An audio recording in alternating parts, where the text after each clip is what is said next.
But this one's all about hitting flexibility plateaus and what you can do to push through it. Because with flexibility training, to make consistent improvement, it's all about doing the right exercises in the right dose and at the right time for your body. And that's going to be different for everybody. If you want to learn more about that, if you want to take a deep dive into it, go and get the Flexibility Blueprint. It's free. Go to unitygym.com/flexibility or click the link in the description of this video. And I'm going to talk to you today about my personal experience with flexibility training, with mobility, and with what I've managed to achieve with others around the world following the same methods. And when I was stretching when I was younger, in my 20s, I'm 46 now, I did not get great results at all. I achieved a mediocre level of flexibility, so I achieved a level that was still better than the average person. I could still do things that the average person couldn't do, but I never got really, really good flexibility. And it wasn't until I started learning about more modern, and that's because I was doing the basic, sit and hold a stretch for 30 seconds or 60 seconds and do several sets, and it just didn't work for me. And it didn't work for anybody that I saw trying to do it as well. Just progress was extremely slow and very frustrating. And when I started really making a commitment to get flexible in my 30s, I would have been about 36 or 37. That's when I started learning about end range strength and loaded stretching and these more modern methods of flexibility training. I did make huge progress, but in the first 6 to 12 months, I also was going, 2 steps forward, 1 step back a lot. And the purpose of this podcast is that I want to talk to those of you who are really going for it with your flexibility training and who are, putting the time in, and you're watching all the videos on YouTube, or you're committed to a program, but the results just aren't coming. And what often happens is that you are pushing too hard and you're not giving yourself enough time to recover.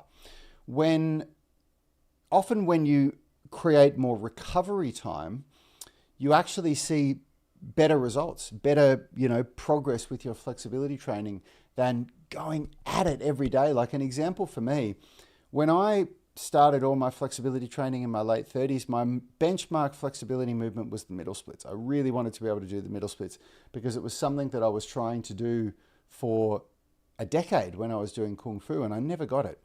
Like at best, even when I was fully warmed up, I would have been like this far off the ground. And that was at the end of a class when I was warm and I'd been doing all my stretching and doing kicking and everything. I never got better than that position. And so I really wanted the middle splits. That was like, if I can get the middle splits, then I know I've made progress. And I was working on it 5 days a week. I was Monday to Friday, I was doing flexibility training on the middle splits. And what would happen is that I would have some days where I would go lower. So some days I'd maybe get down to here, but then I'd go and stretch the next day and I'd be, I can't show you in the screen, but I'd be higher than that off the ground. I'm showing you the distance between my groin from the ground. And that would frustrate me. I'd get really, really pissed off. I'd think, this is ridiculous. Yesterday I was more flexible than this. I know I can go further than this. And I'd push myself in my last set to go deeper. And then every time I did that, I would tear my muscles. And you don't actually feel it at the time when you do these micro tears. Like during the actual stretching session, I'd push myself deeper and I wouldn't go, oh my God, I've torn a muscle. It wasn't like that. Because you're warmed up and you've got adrenaline going and when you're in that state, many of you can probably relate to this, where you're doing a workout and you feel a little, and then the next day you're in so much pain. Like when I did my slap tear, my first slap tear in the right shoulder, when I was doing the workout, I just felt a little bit of pain in my shoulder and I went, that doesn't feel very good. But I finished the workout. I kept training. And then later that day, when everything had come down, when my adrenaline had come down and everything, I was in so much pain that I couldn't even move my arm, and it was a slap tear. So you often won't feel anything happen during the workout, and then afterwards you feel this horrible pain. And then what would happen is the next day when I would try to stretch, man, I couldn't even get as close to where I was before. And fortunately for me, I had Phil White, our physical therapist friend who was working at Unity Gym right through this process for me. So I had a physical therapist that was there that I could talk to all the time with any injury that I had. I didn't have to pay for it. So that's how my brother Yanni and I learned so much about injuries is that we've had, basically unlimited access to physical therapy for about a decade when we ran Unity Gym. And, Phil just talked me through what was going on in my body and what a micro tear is, like what muscle tears are. And muscle tears are actually not that bad at all. Muscle tears usually completely heal within 2 to 6 weeks, usually. So, and there's all different types of grades of muscle tears, and these would have been a grade 1 tear or whatever it is. So, and then when I started training with my coach, eventually I decided that I needed to get coaching, and I highly recommend any of you, it doesn't matter what you get from this podcast, I promise you, you will get the biggest breakthrough with your flexibility when you actually start working with a coach that does all this for you. That was the only time that I got a really huge breakthrough. And so I started working with my coach, and he got me doing the middle splits once a week. I went from doing it 5 times a week to doing it once a week. And he just reinforced to me the importance of recovery. And I'd never contemplated that before with flexibility training. I'd never considered that flexibility required recovery in the same way that strength does, or running, or any kind of activity. When you do any kind of training where the goal is to create an adaptation in the body, there's a stimulus, and then there's recovery, and then there's adaptation. So the stimulus is when you do the workout. So most people can relate to a strength training session or a weightlifting session or resistance training, whatever you want to call it, where you go to the gym and you pump some iron. That's the stimulus, and then you recover. And during the recovery period is when the adaptation occurs, where your muscle fibers thicken and you grow stronger and your nervous system adapts. So the same thing happens with flexibility training, and I'll talk about mobility training in a minute, because mobility training is different.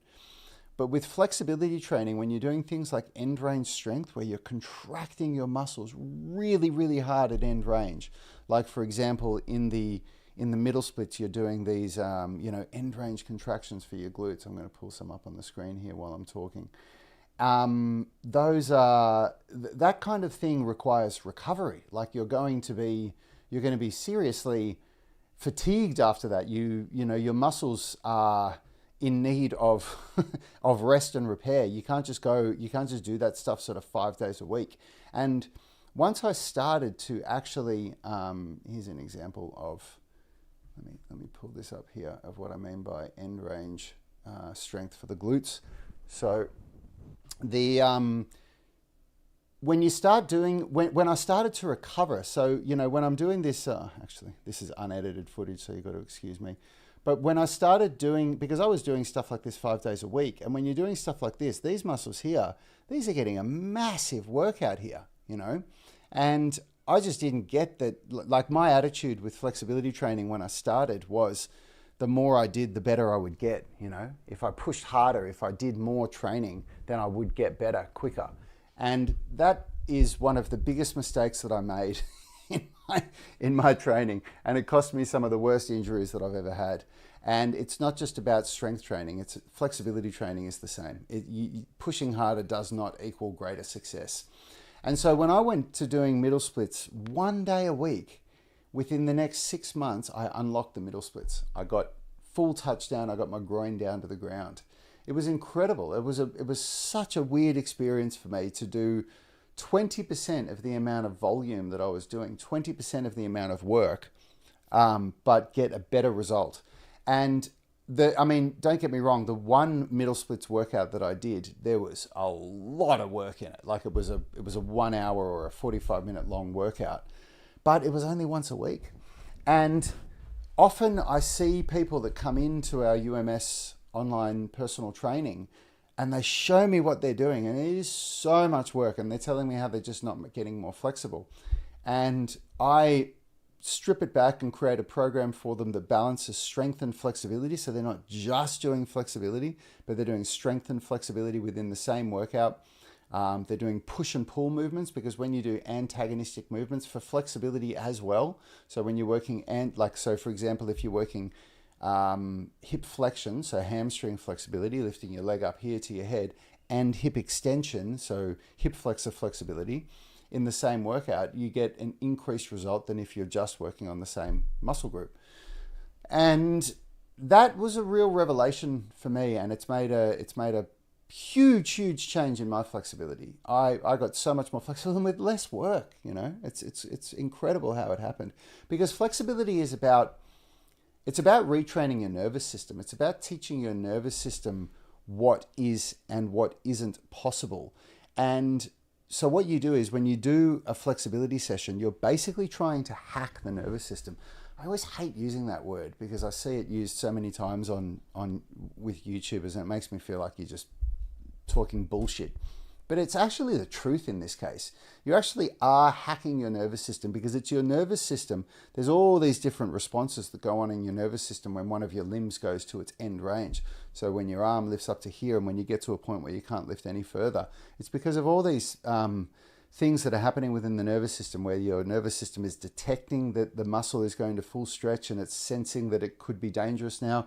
And so then it sends signals back to contract the lats and the triceps in this case, to contract them to actually prevent you from going further.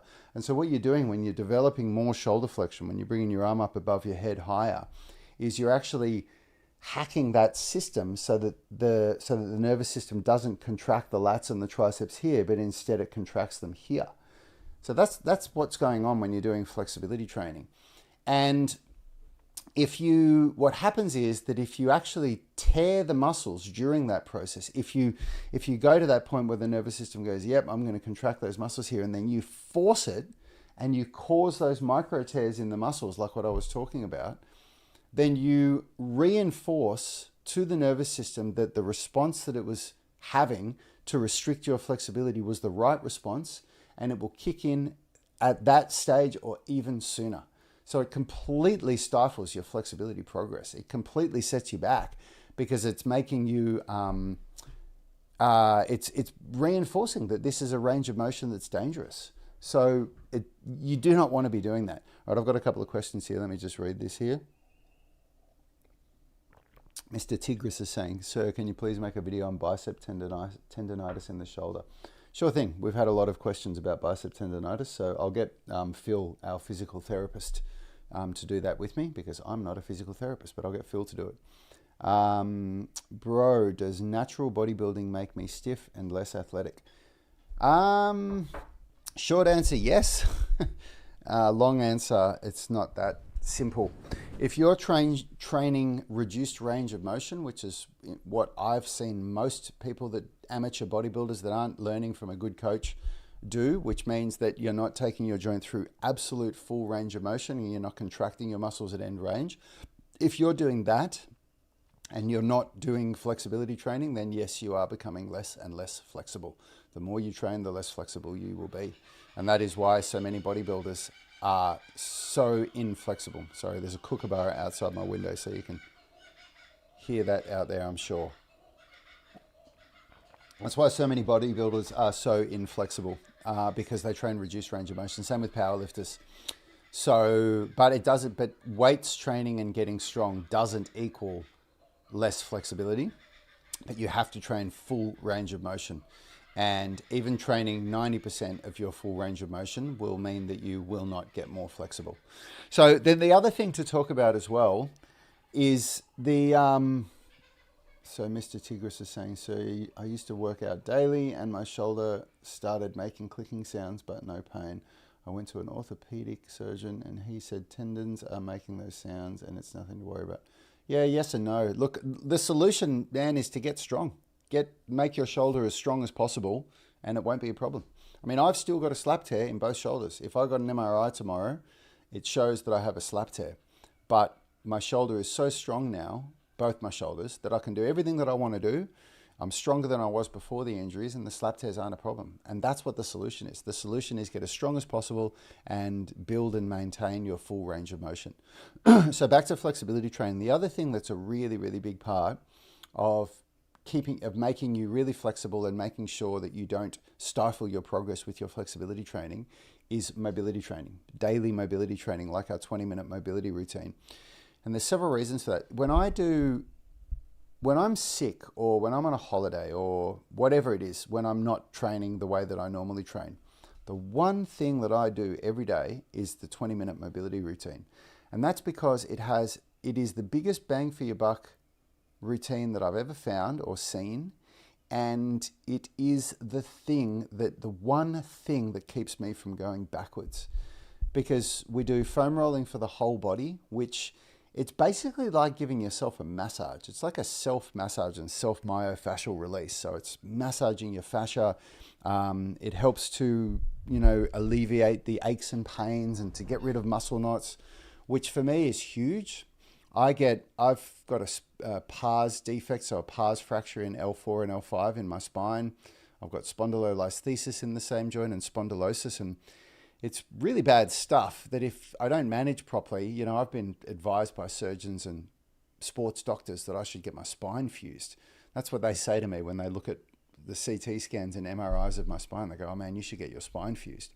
But I don't feel any pain normally. And the reason I don't is because of daily mobility and daily foam rolling. If I go for more than 2 or 3 days without doing the 20-minute mobility routine, I start to feel lower back pain. And if I get to about 5 days to a week, I'd need painkillers. The pain would get that bad. So motion is lotion. And so what that's also doing, that foam rolling, is it's a really nice way to recover from the strength training and flexibility training that you're doing. It just makes you feel so much better straight afterwards. And then also the mobility training is very gentle. So the mobility training that you do in the 20-minute routine after the foam rolling, it's basically taking your joints through full range of motion. And full range of motion mobility training is very gentle. It's not hard like flexibility training. You don't need to recover from it. In fact, you actually do it as a recovery session.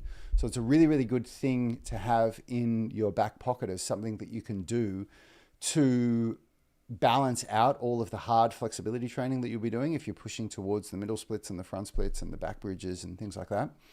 And it's something that you can do on a recovery day. So if you're having a day where you're resting and recovering, or if you're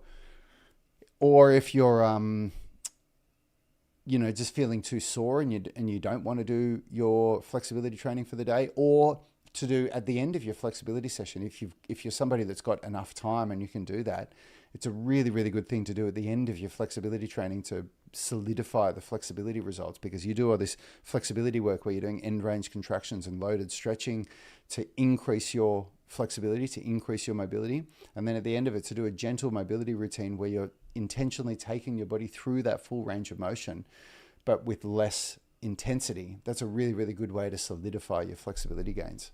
Mr. Tigris is saying, should I worry if I get clicking sounds while working out? No, I've had so many clicking sounds in my shoulder post slap tear. I don't really get them anymore, but I used to, and most people that I've worked with go through exactly the same thing. The clicking sounds are just a normal part of the recovery process, as long as it's not with pain. Clicking is not a problem. The sound in a joint isn't a problem, but pain is. We need to manage pain. So you've got to make sure that you're not pushing. You don't train through pain.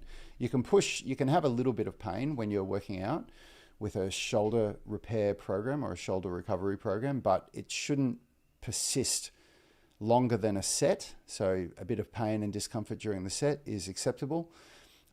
If it persists through the workout, it's okay. It's not as good. You wouldn't want to be doing that for every workout, but persisting to the next day is no bueno, and we want to avoid that, and you'd need to adjust several factors of your workout when you're doing that. So listen, Mr. Tigris, you are asking so many questions here. I'm going to tell you, I'm going to be really blunt with you, man. There is nothing that you can ask me on this podcast that is going to fix your shoulder for you. I promise you that. And I'm sorry to say this. We put so much free content out there for you guys to give you the best that you can do. But when you get to a point like this, like you're starting to ask me questions about how you put workouts together and how you do rehab training. And that's not how rehab works, man. Rehab is something that changes and adjusts every 2 to 4 weeks. Everybody's looking for, I get asked this all the time. People say to me, what exercise should I do to rehab my bicep tendonitis? There isn't one exercise that you should do. There is an evolution of exercises. You have to find out what is the exercise that you can do now that you can train without pain, that's going to increase your range of motion and increase your strength without making your symptoms worse. And that exercise will change in about 3 to 4 weeks. Usually we change programs at 4 weeks, sometimes 6 weeks in rare cases. But you will not learn how to rehab your shoulder fully by asking questions like this. And I'm telling you guys, anybody that is watching YouTube and trying to search for the solutions for your problems, I believe this firmly.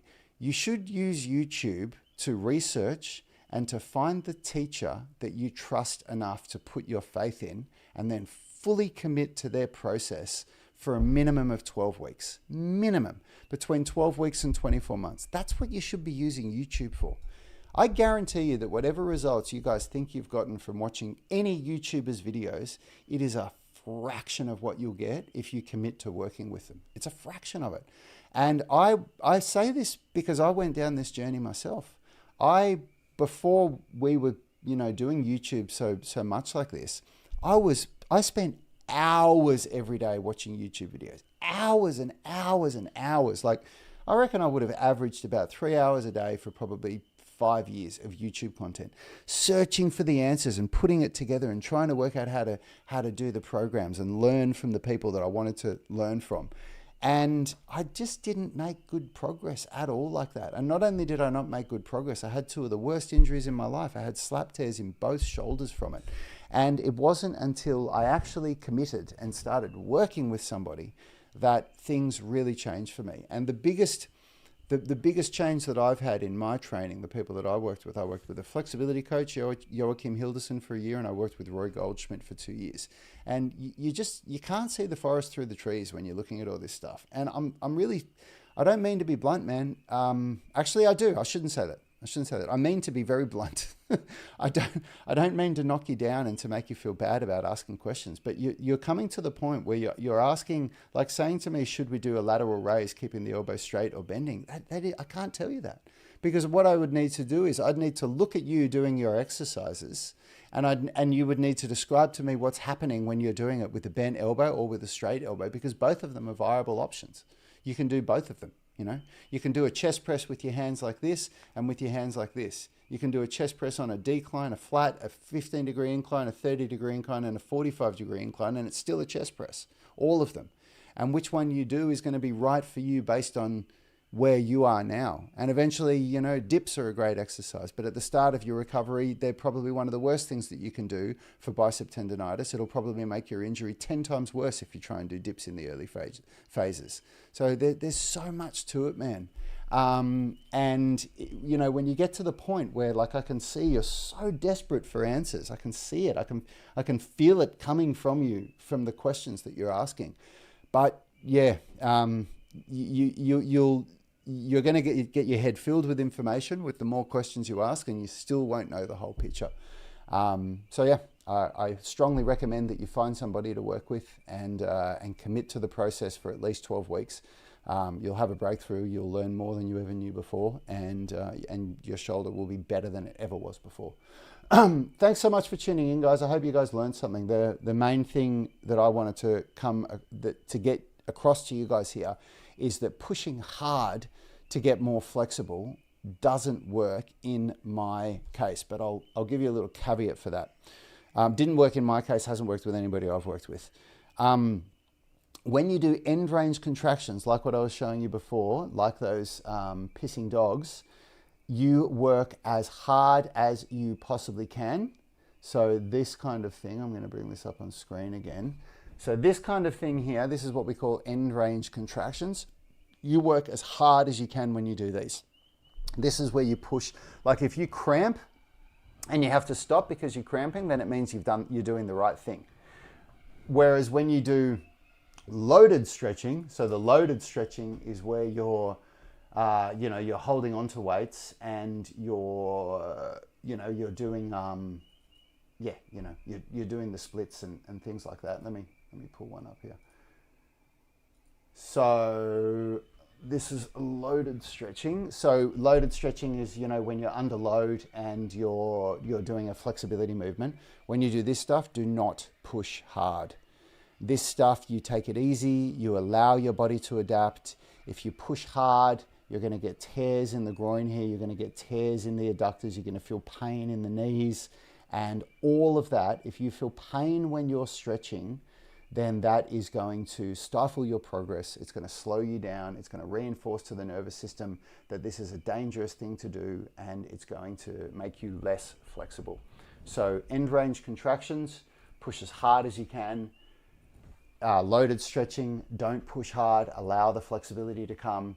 And mobility, do it daily, gentle mobility, allow your body to recover. And make sure that when you do your flexibility training as well, that you have recovery days. You don't do hamstring flexibility 5 days a week. You know, if you're doing flexibility training where you're doing end range contractions and loaded stretching, that you, in the very, very least, that you do have a 48 hour recovery period between sessions, minimum, absolute minimum, and that you do mobility.